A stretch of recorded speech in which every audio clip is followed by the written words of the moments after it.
Usually in diversity, equity, and inclusion work, when we talk about power dynamics, we usually talk about the faculty member as having the power and the students don't have the power. It's the faculty member that gets to decide how a class runs and what grades students get on assignments, and whether students go on to graduate school, or whether students have access to internships and job placements and all of these things, and that's absolutely true. But what we're seeing in the news, in the media, we're seeing all these reports about faculty members getting fired, and the nucleus in a lot of those situations is a faculty member doing something in the classroom and then students taking it upon themselves to elevate it to the department chair. So we're having these trends where students are owning their power in educational settings and then acting on that. So students are elevating what's happening in the classroom to their dean, to their provost, sometimes to their university vice presidents. Students are taking things up in the classroom. There are faculty members that negate or push off entire units of their curriculum. They've had conversations in previous semesters that they feel like they're no longer able to have because of the risk that's involved, the risk of a student reporting something and then they're immediately losing their job. And that is happening. We do see that.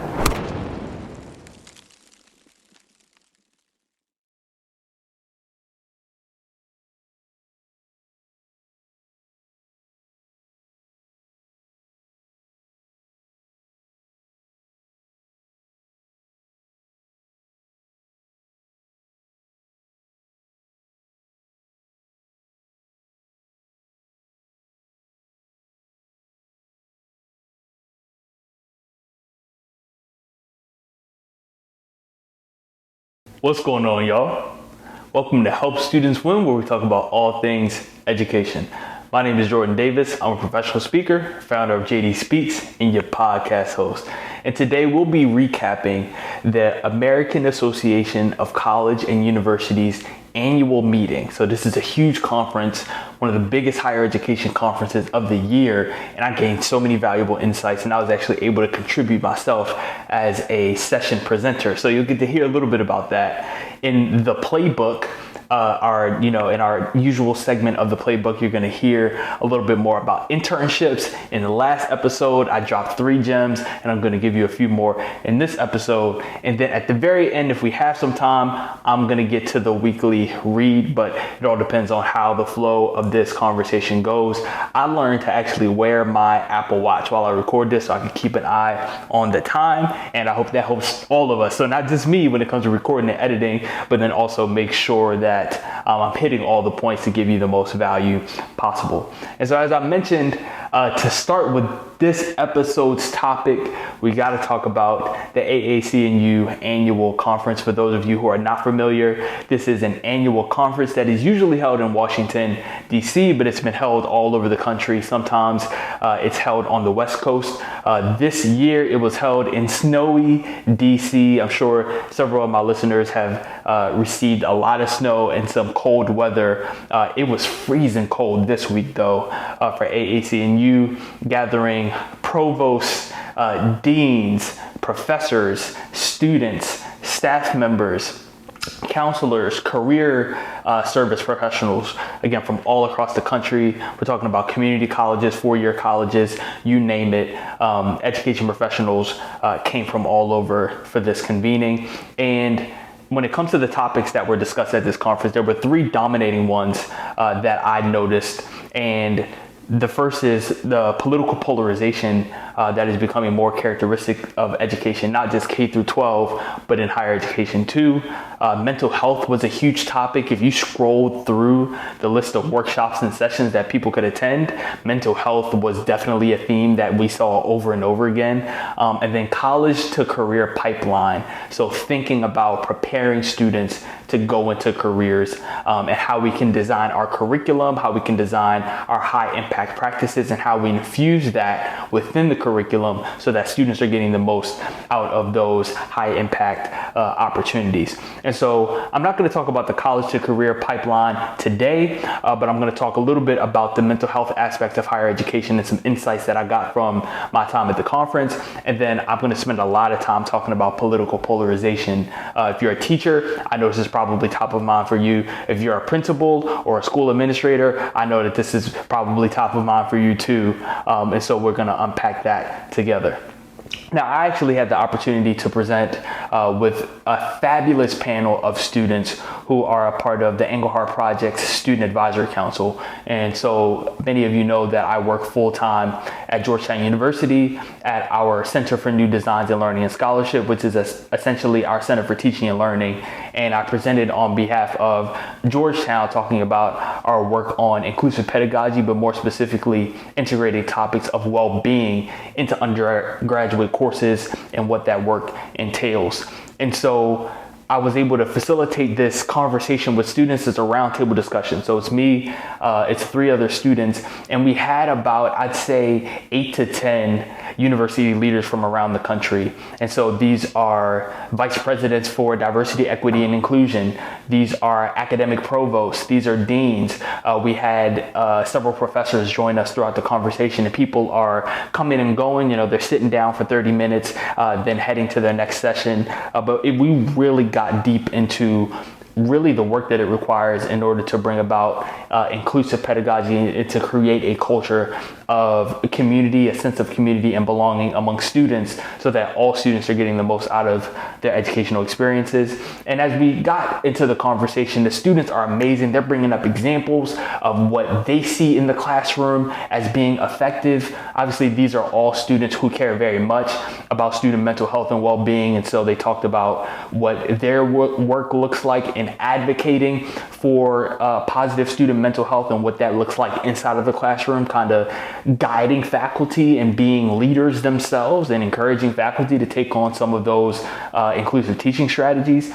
And throughout the midst of the conversation, there was one question that I wanted to pin and bring to you all today. And it was a university provost for diversity, equity, and inclusion. And he asked, you know, as we're talking about all these inclusive teaching practices, they all seem self-explanatory. Like they all seem like these are things that every faculty member should be doing. It seems like it's common sense. But why is it that faculty aren't doing them? Like, what is stopping professors from teaching this way? These things seem so simple. What are the barriers to faculty teaching this way? And this is such a great conversation, and I appreciate it because when we talk about our university leaders, they themselves might have experience in the classroom, but they don't always get the chance to hear directly from faculty as far as what they encounter in the classroom or even the challenges that faculty face when it comes to their teaching. And so there's really two, and I was able to answer this question along with the students, but I think there were 2 main answers to this question that I think could be helpful for a lot of my listeners. And the first one is that I've identified through my work at Georgetown and looking at other centers for teaching and learning across the country, and there aren't very many.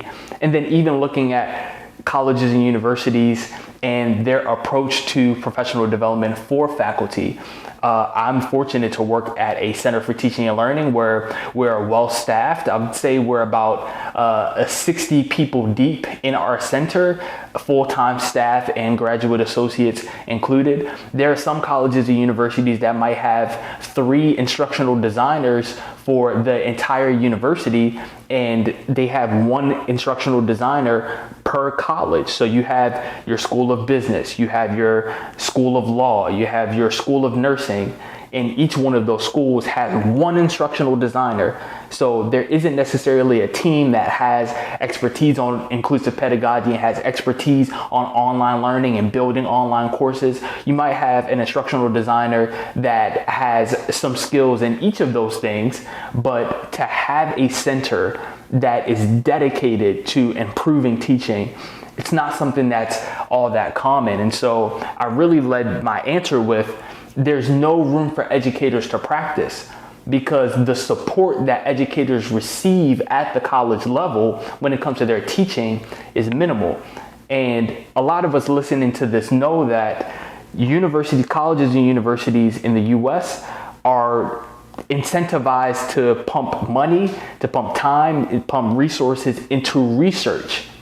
And so if you're able to establish yourself in your research as a university, then you get grant funding. In order to continue that, you get funding from philanthropic organizations, from nonprofits that are trying to do really good work, and you do research for them. People's whole positions are paid by grants that they receive in order to do the research. And so the research is like the primary service, at least internally, that colleges and universities care about. And it really goes to show that there's no support around educators trying new things. One, to learn about new teaching practices in a way that's communal. So not just reading an article on EdSurge or Inside Higher Ed about this new practice. And those things are great. And they're also hard to find too when you talk about like finding actual teaching practices.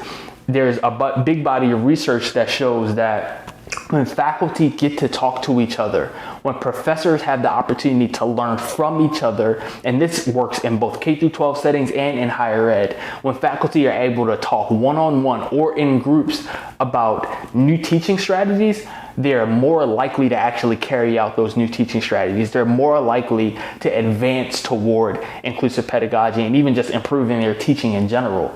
And so I address this question by realizing, again, being an educator, it could be a really isolating position. And so in higher ed, a lot of higher ed professors, most of them are adjuncts. And so if you're teaching part-time and you're coming from your 9 to 5 or you're coming from your busy job, you're literally dropping into campus for an hour, dropping into campus for an hour and a half, and you're teaching a course and you're leaving, right? So you might even go a whole semester having only one conversation with your department chair or 2 conversations with your department chair. You might go an entire semester not talking to anybody about your teaching. And in the work that I do, I couldn't imagine going an entire semester not being able to process, not being able to ask questions and learn. With faculty, the work that I do with faculty and the work that I do with students. And so it's up to our universities to provide support for faculty to get together and to talk to each other about their teaching. And through that, you see the barriers that prevent faculty from being more inclusive, that prevents them from really addressing the needs of their students and presenting their knowledge and their expertise in a way that really resonates with students. I had a conversation with somebody at the conference, not going to say their position or where they were as far as what university they were at, but they essentially said, when they were coming up as a teaching assistant in their PhD program and they were teaching a course for the professor of the course, they taught this section, the professor essentially said, just do what I do. So it's literally like a lot of TAs are getting instructions from their faculty member to just get up and lecture just like their professor did. And so we pass down these traditions of teaching and learning that are antiquated, that are not backed by teaching and learning research. A lot of faculty aren't even aware of the science of teaching and learning or even prompted to learn about the science of teaching and learning when it comes to interleaving the study habits, when it comes to Bloom's taxonomy and the different ways of engaging students. A lot of professors don't know about those things. And so as a professor, you don't know what you don't know. You don't know that the teaching practices that you're implementing are doing a disservice to students, especially when there's no feedback loop. When you only have that end of semester written reflection and there's no opportunity for students to give feedback in the middle of the semester, on the second day of class when you've gone over your course syllabus and your guidelines and you're not creating an opportunity for that to be a conversation as opposed to just a lecture about what you're expecting from students. Make that more of a give or take relationship, right? So again, being an educator, educators need the support around them. And I find too that a lot of faculty operate in fear. I'm going to talk later in this episode about how students are using, and some would say overusing, their power in a way that is getting faculty fired for the things that they say, for the readings that they assign, from the movies that they assign in class. And so faculty are so bound up in I'm trying to protect my job. I'm trying to protect the work that I do, and I understand where it comes from, right? No one wants to feel like their job is under fire when they walk into the classroom.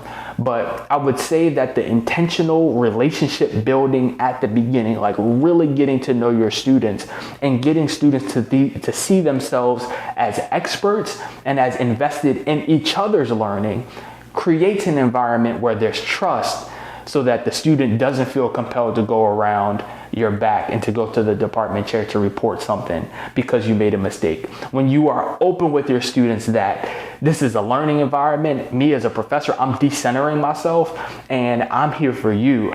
I make mistakes and I'm going to try my best not to do that in this class, but just work with me and we're going to be able to have a great semester together if we give each other grace. Like really deep, like really humanizing yourself and having that conversation with students. And so again, faculty don't trust students. They judge students on what they might be reading in the media. They might judge students based on what they see from their nephew or niece or what have you, or the people that they know around them. Really getting to know your students is something that faculty can do in order to bring about inclusive teaching. And then the second part to that answer, so the first one was that there's no support for educators and we need opportunities for educators to practice teaching inclusively. And I want to reiterate that just like we need to communicate to students that learning is difficult, we need to communicate to teachers that teaching is difficult. And I say that because teachers will facilitate a conversation, and because it's hard to establish a feedback loop for your teaching, it's hard to tell how things went. Sometimes it just requires you to say as a teacher, look, we had that really intense conversation last class. How do y'all think that went? What are some of the things that you're taking away from that conversation? How can that help us and support us as we move forward throughout the semester? Remember those guidelines that we set in week 1, those grounding principles. How do we feel like we're honoring those up until this point? Is there anything that you would change about the grounding principles that we've set? Having that level of conversation with your students and that level of transparency, that level of communication with your students can lessen the burden on you when it comes to practicing in front of your students. And when we allow professors to talk to each other outside of just the department chair meeting, where there's a whole agenda where we're talking about logistics and we're talking about research and we're talking about like programmatic things that faculty need to know, and we step outside of that and we have like real conversations just about teaching and students and what it's like to be an educator. I've been in conversations with professors where they talk about going home in tears because of how a classroom experience went for them. And it breaks my heart, not because the faculty member is having an emotional response to what's happening in the classroom. A lot of the time, those things are normal to have something happen in your professional work, no matter what your field is, and your sense is that things didn't go well, or you're dwelling on what could have happened, what could have went better, but to not allow someone the ability to process those experiences, that presents a challenge when it comes to asking faculty to implement inclusive teaching practices. So what room are we giving for teachers to practice and to learn from each other as they go about practicing? The second thing I want to say in response to the question of what makes it so difficult for faculty to implement inclusive teaching practices is the lack of feedback loop. When professors have opportunities like mid-semester teaching feedback sessions, where we have that at Georgetown, where we have a colleague from our staff goes into the classroom about week 8, 9, 10, somewhere in the middle of the semester. The professor leaves the classroom and the facilitator has a conversation with the students about how the semester is going and what students want to see as far as improvements in the class. And these sessions are magical because students are really able to open up. They get into small groups, they get into pairs, they talk about what assignments are working, they talk about how organized or unorganized the professor is, they talk about certain subject matter that they're looking forward to or that they had a really hard time learning. They get to talk about the exam and how the exam prep is going, how just the pressure around grading in that class is affecting them. All of these things come up. And then at the end of that conversation that's facilitated by a colleague on our staff, the faculty member gets a written report as well as a follow-up discussion with whoever facilitated that session so that the faculty member can really understand where those students are coming from. And so that's when, and this is really helpful because instead of in week 18 on the last class of the semester, when you ask students how things went, and then all of these things are coming up, you get to address it early. You get to be proactive. Sometimes it might be reactive because there are some things that you could have done in week 5 that didn't go so well that students are going to give you feedback on. And we need to see that as a positive thing. And so establishing those types of feedback loops so that faculty know that the thing that they think is common sense is actually counter to what students need in that moment, is actually not helpful to the students that are in the classroom based on what those students are saying. Now I want to transition a little bit to political polarization. So again, amazing insights on the mental health front. It was heartening to me to see the number of university presidents and deans and administrators that have established student advisory panels, that have established, student expert positions when it comes to diversity, equity, and inclusion, when it comes to career readiness pathways. These universities are being really creative in how they include students into the work, seeing them as leaders, and then students serving as a liaison between the leadership and the student body. I feel like that work is really powerful, and it was heartening for me to see that other universities are prioritizing student voices in that way. And I think when we really talk about addressing mental health, not only in the clinical sense as far as our staff members that work at our universities that are so invaluable, but also how we can mitigate harm in the classroom, students are key in that work. Students are key in communicating what's effective and what's ineffective. And so they always need to be at the table when we have conversations about mental health. So I want to get into political polarization. This was, again, a big theme at AAC&U. And I attended one of the plenary sessions in which it was a panel, and the panel was on how to avoid echo chambers when it comes to reading education news and communicating across difference. I feel like the term communicating across difference, or the phrase rather communicating across difference, has been really like a buzz phrase in higher ed lately. We use it at Georgetown. I see other liberal arts and private, small private universities use this term to communicate the emphasis on combating polarization, bringing up conversation or facilitating conversation that might be seen as controversial, introducing those topics into classrooms, introducing those topics into learning environments.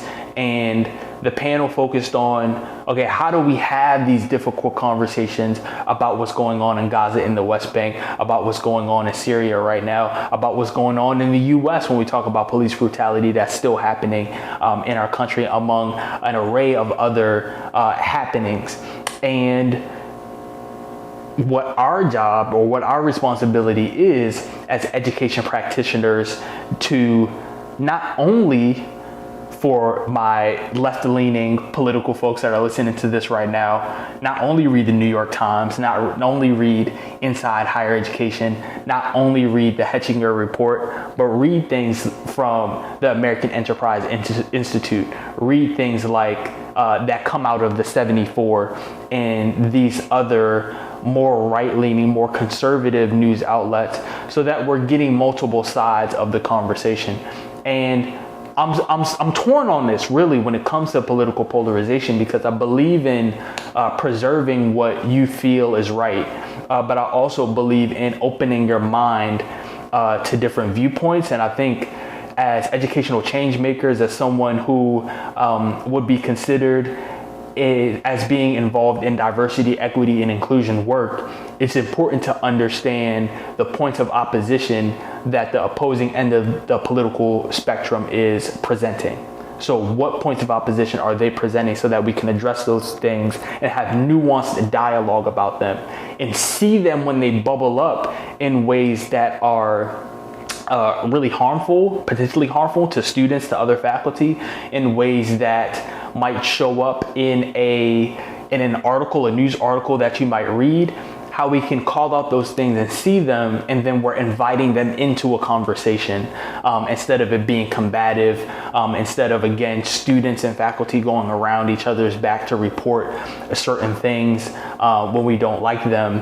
And I was able to hear a session kind of after that later in the day. So we had the big plenary, there was a panel, and I'm going to get back to that. But we also had a session later on that essentially talked about how to balance diversity, equity, and inclusion work and free expression in higher ed, and what is the relationship between those things, and then how do we balance the scale so that equity work is enabled, but we're still able to have these difficult discussions and kind of allow for free expression to take place.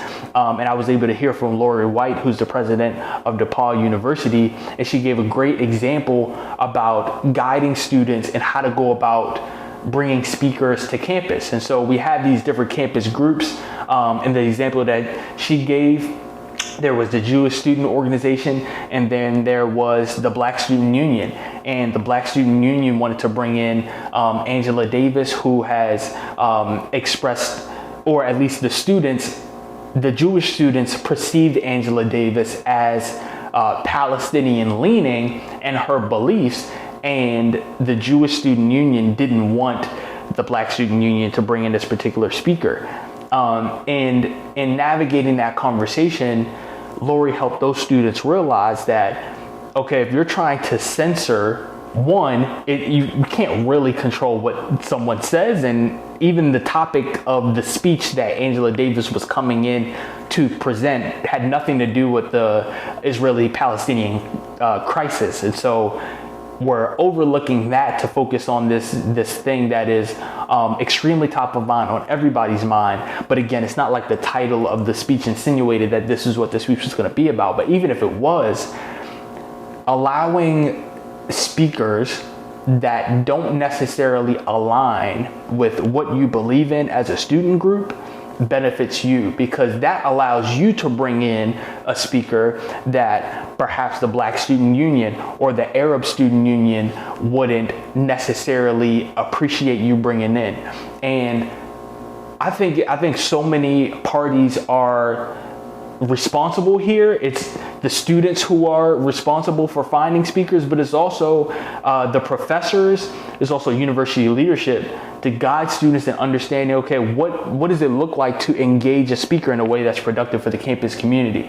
So allowing a speaker to just give an open lecture might not be as helpful as having someone interview the speaker or having students facilitate a conversation with the speaker to bring about certain topics. And so again, I think this is a great example in understanding the implications of free speech in higher education, because if liberal or left-leaning parties are using free speech or using the argument of free speech to censor speech on the other side, then that side is also going to use that same argument to censor things that are more left-leaning, things that are more liberal, and frankly more in alignment with diversity, equity, and inclusion work. And so free speech and diversity, equity, and inclusion really go together. It can be difficult to grapple with, but again, if we are not prepared to do that as institutions of higher education, then who else is? And so higher education institutions should be the place where this difficult dialogue is happening. And it's hard to do research on a good speaker. You can't control what people say, but setting up environments when possible to engage the speaker in a way that's helpful and productive is something that we should be striving for. Quincy Beverly, vice president of DEI at Providence College, he was also in that session when it came to balancing DEI and free speech. And he talks about how he used bulletin boards posted on walls across the campus to engage students, faculty, and staff in difficult discussions. Now, it started with the faculty, and to my surprise, but not really, faculty weren't as game for difficult discussions as the students were.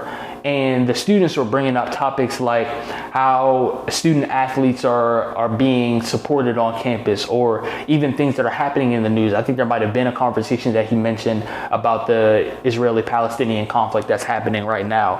And students were more than willing to sit down and have constructive, respectful dialogue.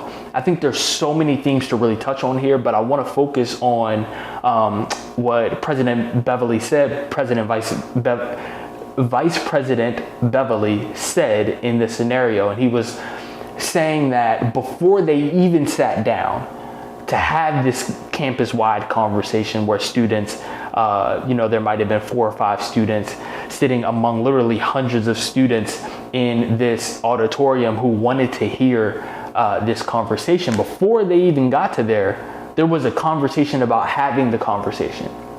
There was a conversation about what constructive dialogue looks like, what it means to show up fully and to show up authentically, but also to do so in a way that is preventing harming others, to do so in a way that considers the person on the other side, to do so in a way that we are able to remove the thoughts and the opinions that people have from their personality. Again, critiquing the idea and not the person, for people themselves to not be so attached to their beliefs, to kind of put them out on a table so that people can scrutinize them, so that people can, kind of reflect on them and be able to build on them themselves. I think all of these things are important when it comes to difficult discussions. And the fact that students were more willing and ready to have these difficult conversations than faculty, really, I think it communicates how power dynamics are shifting in higher education. Usually in diversity, equity, and inclusion work, when we talk about power dynamics, we usually talk about the faculty member as having the power and the students don't have the power. It's the faculty member that gets to decide how a class runs and what grades students get on assignments, and whether students go on to graduate school, and whether students have access to internships and job placements and all of these things. And that's absolutely true. But what we're seeing in the news, in the media, we're seeing all these reports about faculty members getting fired.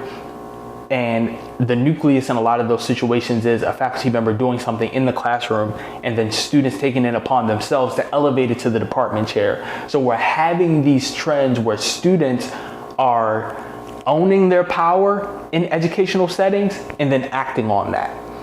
And it shows that the power dynamics in higher education, they're not just one-sided. So students are exercising their power too.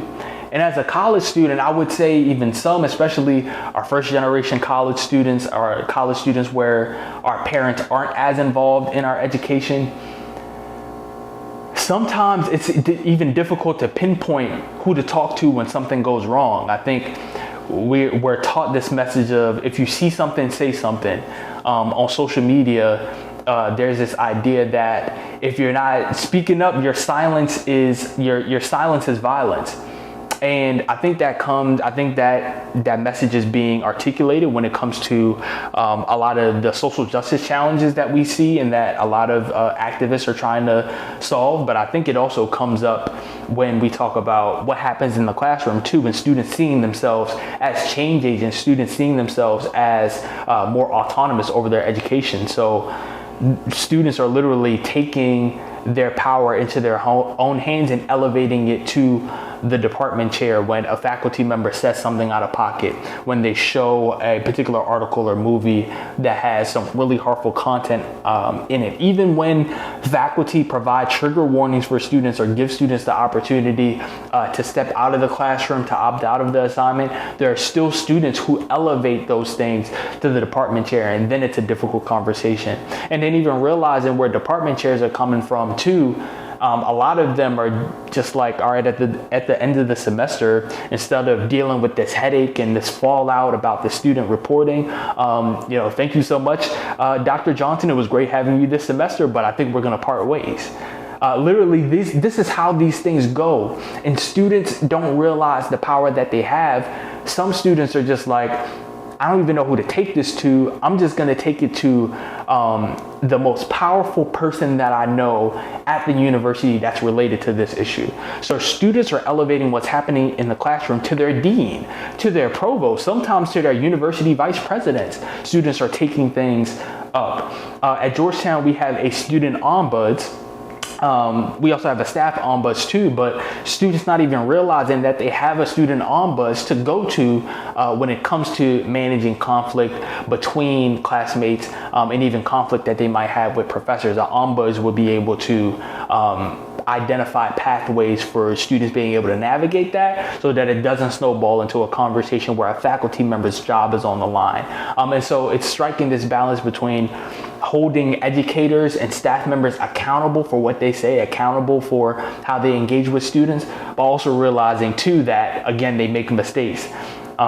They might have really good intentions, but there might just be a simple misunderstanding between the faculty member and the student. And so we're seeing this power dynamic shift in real time in a way that's fascinating and is really at the top of mind of faculty.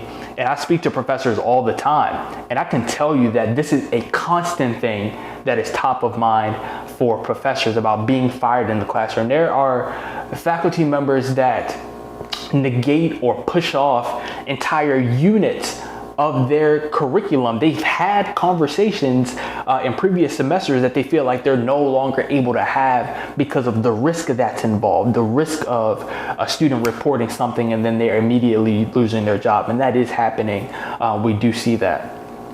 And so we have this culture of students going behind their professors' backs and reporting behavior to department chairs. And so what does this mean for those power dynamics? And one of the things that I think goes unsaid a lot when we talk about this perceived sense of student entitlement. And so I hear a lot of faculty members and administrators say that students are entitled, they're soft, they don't know how to manage conflict, so they're always taking it up to the adults. And I take that message with a grain of salt.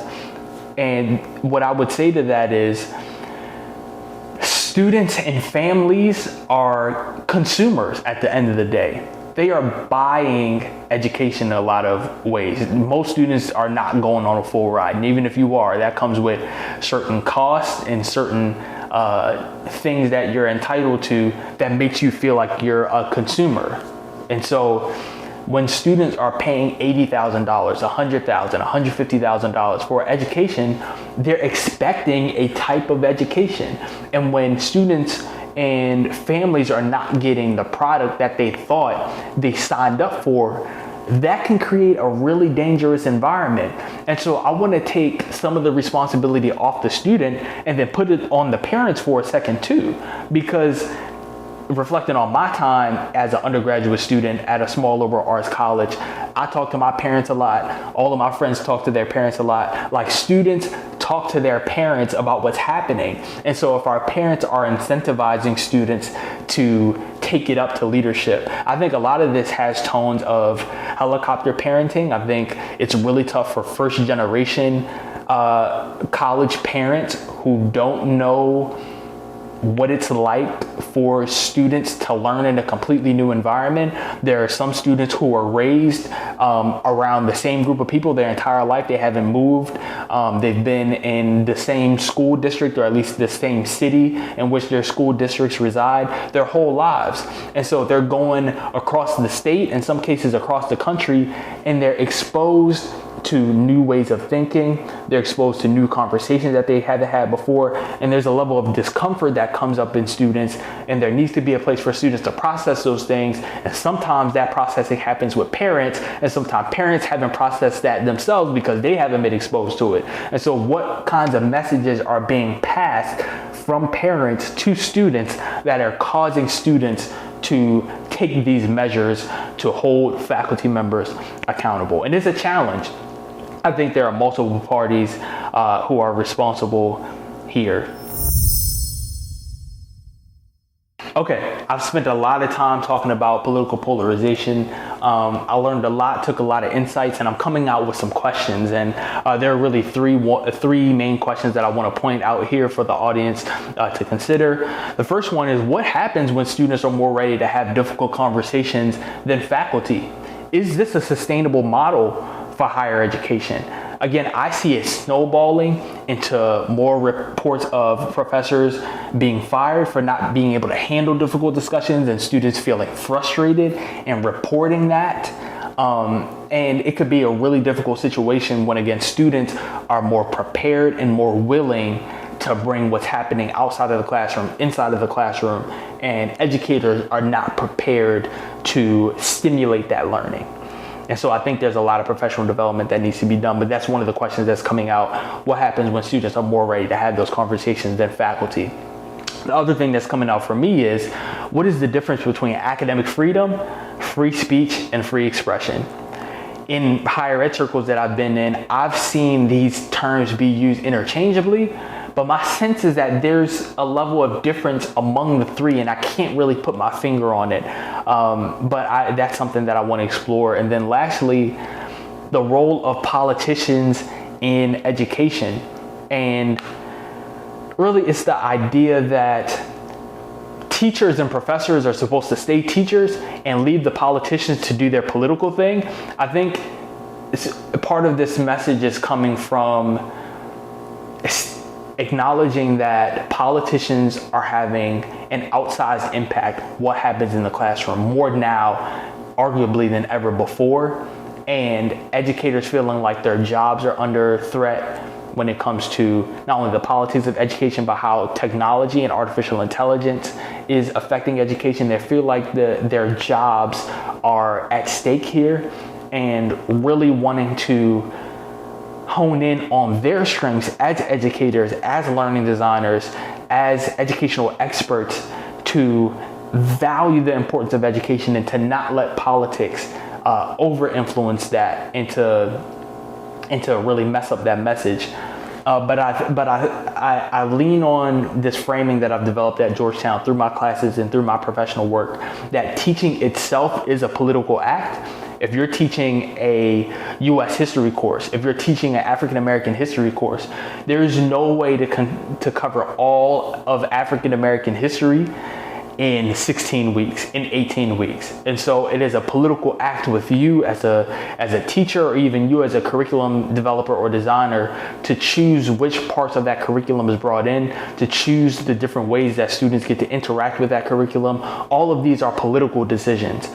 Even how you incentivize participation in your class is a political decision. And so I think politics is at the core of education, because in order to define the purpose of education, the purpose that whatever you come up with, whenever I just said that, there was probably something that might have popped into your mind. Whatever you think the purpose of education is guided by politics.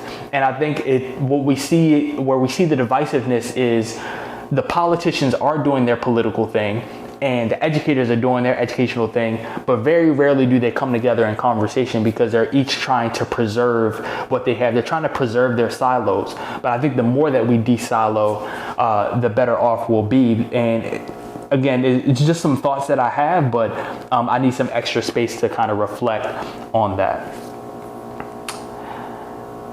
I know I covered a lot here. Let me know your thoughts on free speech and education by sending an email or audio recording to info@jdspeaks.com. Again, info@jdspeaks.com. If you want to equip your students with the skills needed to create a positive school culture, then I want to tell you about Self-Talks. Self-Talks is the student success program that is transforming middle, high school, and college students throughout the country. You might be familiar with social emotional learning programs or career readiness curriculum, but what makes Self-Talks unique is how it combines content on academic success, equity and inclusion, student leadership, and mental health for students. And the research shows that when students are thriving in all four of these areas, it leads to their personal success as students as well as their professional success after graduation. Self-Talks is fully customizable to your school or district's needs. There's no cookie cutter content, and every self-talk starts with a needs assessment with your leaders to remove your specific barriers to student success. No boring lectures. It's PBIS and CASEL aligned and informed by the science of teaching and learning, the stuff that actually works. So if you're looking to take your students to new heights this semester or the next, visit jdspeaks.com/self-talks. That's jdspeaks.com/SELFTALKS.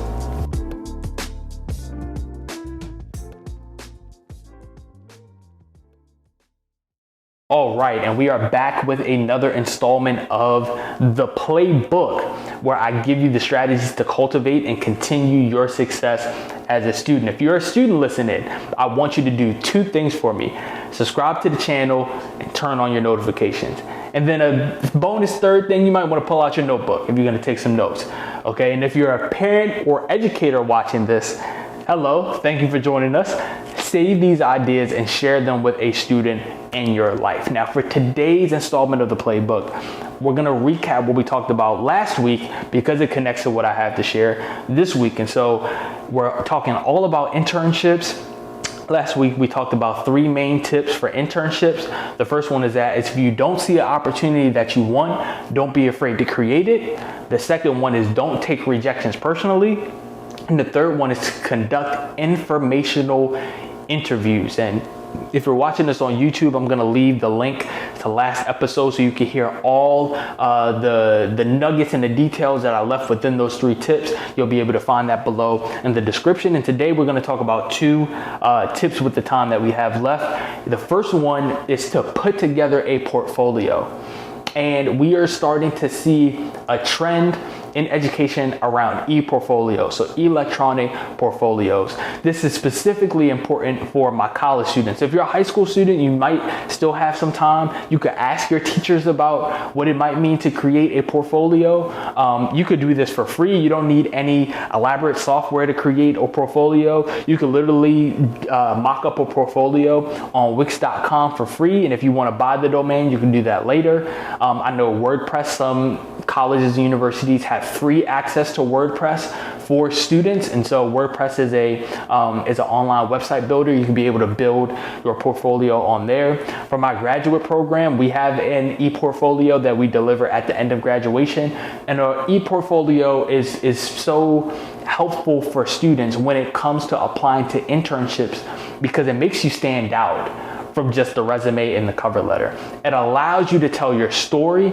It allows you to even display your skills, especially if you're in communications or marketing or business or graphic design.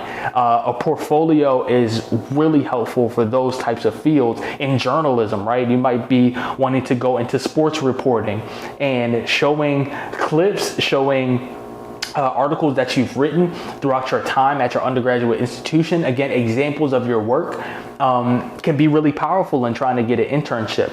And it's more the idea around a portfolio instead of the actual doing of it that I want you to take away as a student. And so even if you don't go to build an online portfolio that you're sending to organizations that you want to work for as a sophomore or junior, having a portfolio, understanding for yourself, and really asking yourself, what projects am I most proud of, and how would I package those projects to display the skill that I want an employer to see. So again, I'm gonna package that for you all so you can take it with you. What are examples of work that I'm proud of from my program, and how can I package that around a skill that I want to display for the employers that I'm applying to? And so that's the whole idea around a portfolio. I know for me, and my portfolio is going to be my public speaking. It's going to be my development work with faculty and showing my expertise as an educational developer, as a learning designer. It's going to show my writing skills. I took a policy analysis and education class where I wrote about education policy around the country. These are examples of projects, but also skills that I'm really proud of that I could see myself using in the future. And so you having a portfolio shows a level of foresight and initiative when it comes to your career after graduation that's going to be really appealing to the employers that you'll be applying to. And maybe I'll leave some resources around developing a portfolio too, if you're interested in hearing more about that. And then the second tip that I want to give on internships is to talk to career advisors, no matter what stage you're in. I talk to students all the time that think that they have to have everything together in order to talk to a career advisor. And they prolong the process by trying to get everything perfect before they see them. Or there's a student that feels like they've got it all figured out. They've got everything together. They've had all the conversations that they don't need to talk to anybody else. What I would say to both of those students is that still go to the career office, because your career advisors, they have connections with people in their professional networks that you might not be aware of. They're going to know about graduate and professional programs that you didn't know were on your horizon. They're going to provide like tailored, constructive, individualized feedback on your application materials to make those better, to improve those. They're going to give you insights on how to make connections in your field. They're going to give you a landscape of the jobs that are available and popping right now in your field. And so leaning on the experts, leaning on the expertise of our career advisors, I cannot stress that enough for any student who wants to find a successful internship this year. And so we're gonna review the 5 one more time. Number 1, if you don't see opportunities that you want, don't be afraid to create them. Don't take rejections personally. Conduct informational interviews, put together your portfolio, and then at any point in the process, it could be before or after all of that, take opportunities to talk to your career advisors. I cannot stress that enough. Now we have a few minutes left for the weekly read. This weekly read comes by way of Inside Higher Ed, who reported that last week Florida's State Board of Education voted to prohibit spending on diversity, equity, and inclusion programs at 28 state colleges. This came just 2 days after MLK Day, where the State Department of Ed celebrated Dr. King for his quote, dedication to service and equality. I feel like this news communicates a lot. I don't think it's a coincidence that just a few days before, at the dropping of this news, we also found out that Governor Ron DeSantis is no longer running for president in the 2024 presidential election. And with that said, I think that this is an example of DeSantis taking advantage of a policy window, realizing that him dropping out of the race while also making this really big power move can help him maintain his legitimacy, his institutional legitimacy, the legitimacy within his voter base, and allowing him to keep power and favor within his base. I think also too, this shows Governor DeSantis as a skilled storyteller. And these are skills that he's probably developed in his time earning a law degree at Harvard and an undergraduate degree at Yale. So this man is not dumb. He knows the storytelling and the narrative that he's building around really the attack on diversity, equity, and inclusion in education is around protecting merit, is around protecting hard work, trying to dismantle preferential treatment in education. These are the messages that he's, academic freedom, facts, right? Like these words that carry a lot of weight.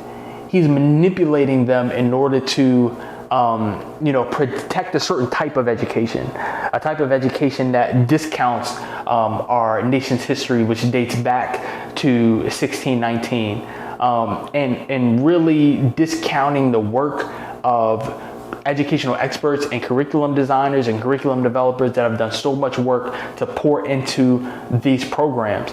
And I guess the last thing I'll say on this is that on the panel at AAC&U, Kelly Corrigan, one of many great panelists, shared final thoughts toward the end of that panel. And she said, what we're doing now, unquote, referring to the difficult conversation that they were having amongst probably about 400 people in that room about political polarization in education. What they did on that stage is what she hopes her daughter can be able to do once her daughter has done her bachelor's degree program. And all I'll say is that when we talk about the elimination of diversity, equity, and inclusion, when we see what happened to Claudine Gay, former president of Harvard University, who in those congressional hearings was grilled and asked about affinity groups on campus, about diversity, equity, and inclusion on campus, and was really under attack for allowing those spaces at Harvard University, we are taking steps backward when it comes to our advancement in developing students' skills and having those difficult discussions. And so when I go back to Kelly Corrigan and her wishes for her daughter to be able to have difficult dialogue, to be able to talk across difference, to be able to talk to people from different backgrounds, different cultures, different religions, different ways of being and living, we are getting further away from that when we have the elimination of diversity, equity, and inclusion in our schools. So whether you value that or not, whether you think that these are skills that students should be learning or not, all I'm saying is that what we're seeing happen in Florida, where funds are being stripped, where we see the attacks on diversity, equity, and inclusion and throughout the country, when we see how Claudine Gay resigned from the Harvard University presidency but was really forced out, this is really indicative of what we're facing, and we're taking steps back when we talk about bringing about equity and inclusion, not only within our higher ed institutions, but also in our country overall. With that, I will conclude the episode. My name is Jordan Davis. Thank you all for your time. Please like, subscribe, comment, leave a review, share with somebody, turn the notifications on. However you're listening to this, stay tapped in, and I will see you